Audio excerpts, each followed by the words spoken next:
Donald Trump n'est pas du tout content. Le président américain est très en colère.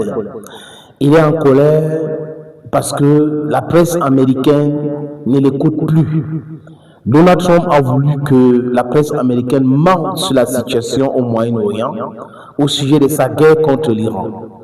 Mais Donald Trump devrait se rappeler de quelques faits. Quand lui et l'entité ont décidé d'attaquer l'Iran en juin 2025, la guerre de 12 jours, vous vous rappelez, Donald Trump avait fait un spectacle. Il a envoyé les B-2 bombarder. Et après, Donald Trump a dit quoi? Que les États-Unis ont oblitéré le programme nucléaire iranien. Ça, c'est les déclarations de Donald Trump. Et il a dit que il a envoyé le programme à une vingtaine d'années, dont les Iraniens devraient passer encore plus de 20 ans pour travailler, pour revenir à 2025. Donald Trump, en temps de négociation, comme moyen de dissimulation de ses intentions pour attaquer l'Iran, à l'Oman, Turquie, après à Genève, et Donald Trump avec l'entité se mettent à bombarder l'Iran. L'Iran a résisté, l'Iran a riposté, et la presse américaine a fait état de destruction très sérieuses des bases militaires américaines au Moyen-Orient. New York Times avec des images satellitaires. Parce que vous savez les amis, il y a des satellites privés et des satellites militaires. Donc les satellites privés peuvent vendre les images et vendent les images à certaines personnes qui veulent acheter. Et selon ces images-là, New York Times a dit que plus de 13 bases américaines ont été partiellement ou totalement détruites au Moyen-Orient. Donald Trump dit c'est faux, c'est du fake news. Mais le même Donald Trump parle de la réduction des forces américaines au Moyen-Orient. Vous comprenez grand chose dans ça? Donc, si vous voulez réduire 40 000 hommes qui étaient présents au Moyen-Orient, ça veut dire quoi? Ça veut dire qu'ils n'ont pas où dormir. Ils n'ont pas les installations sanitaires. Donc, ça pose un problème énorme de les laisser au Moyen-Orient.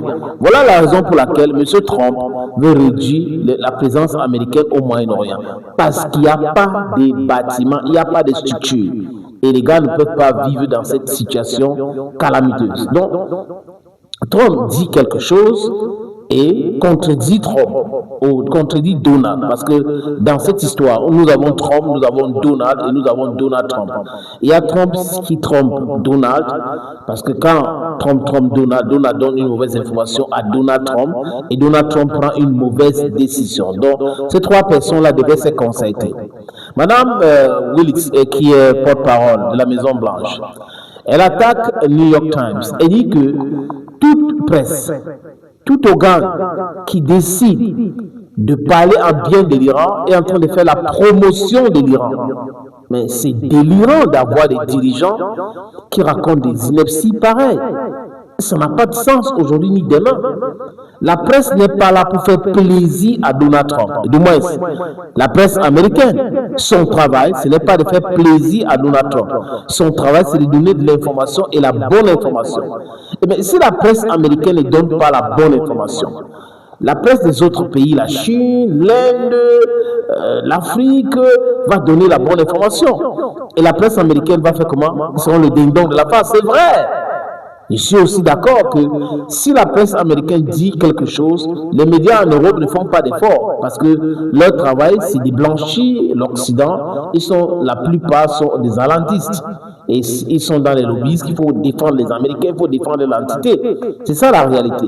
Et aujourd'hui, les amis, New York Times est attaqué, mais New York Times fait son travail. Je sais qu'aux États-Unis, il y a deux courants. La presse qui est de gauche et la presse qui est de droite, même en Europe. Mais même si la presse est de gauche, n'est pas de droite comme Donald Trump, radical right. Mais cette presse-là, quand elle donne une information, pourquoi les autres ne donnent pas la bonne information, si Donald Trump les accuse de véhiculer les fake news? C'est parce qu'il n'y en a pas. C'est parce que la réalité est glaçante. Parce que la vérité fait très mal.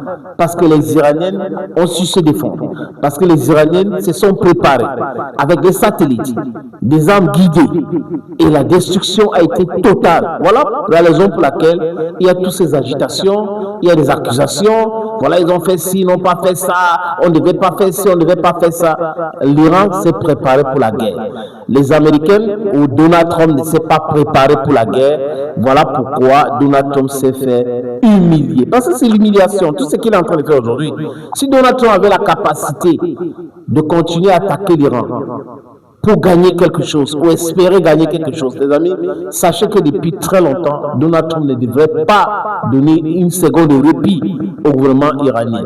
Donald Trump devrait continuer avec sa guerre. Mais la raison, c'est que la presse américaine donne la bonne information. Donald Trump, lui, il est fragilisé aussi par ces informations.